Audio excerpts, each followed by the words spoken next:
সাত কাঠা জমির মধ্যে পুরো ইউরোপিয়ান স্টাইলের এই প্রপার্টিটা আজকে আপনাকে আমি দেখাবো। চারখানা মতো গাড়ি এখানটায় পরপর আপনি পার্কিং করে নিতে পারবেন। 3 কাঠার মোটামুটি বাগান কিন্তু এই জায়গাটায় দেওয়া আছে এবং এখানে যেসব গাছগুলো লাগানো আছে বেশিরভাগ কিন্তু আপনার ইউএসএ থেকে নিয়ে আসা আছে। ব্র্যান্ড নিউ নন ইউজড, মাত্র 2 বছর মাত্র পুরনো এই প্রপার্টিটা আপনার গঙ্গার একদমই কাছে আছে, মানে চন্দননগর পৌরসভার মধ্যে পড়ছে, সিএমসির আন্ডারে পড়ছে।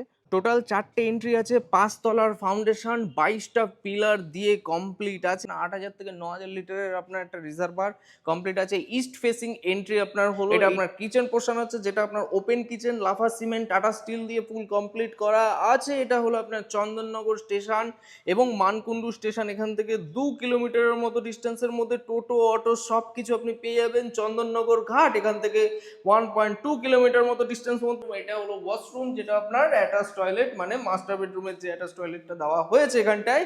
টোটালি আপনার তিনটে মতো বেডরুম আপনি চাইলে ইউজ করে নিতে পারবেন। 4টে এন্ট্রি আছে, খুবই ভালো পজিশনের মধ্যে, 12 ফুট সামনের দিকে রাস্তা, নন ইউজ কন্ডিশনের এই বাড়িটা আছে। এটা আরেকটা বেডরুম আপনি এখান থেকে দেখতে পেয়ে গেলেন। ফুল ভিডিও লিঙ্ক কিন্তু আমাদের পেজে পেয়ে যাবেন। তো ঝটপট তাহলে ফুল ভিডিওটা দেখে নিন। জিরো ব্রোকারেজে এই প্রপার্টিটা খুবই ভালো পজিশনের মধ্যে আছে। আর ভিডিওটি ভালো লেগে থাকলে লাইক করুন অবশ্যই। তো চলুন, tata bye bye, take care, ভালো থাকুন, সুস্থ থাকুন, আর এরকম সুন্দর সুন্দর প্রপার্টি দেখতে থাকুন।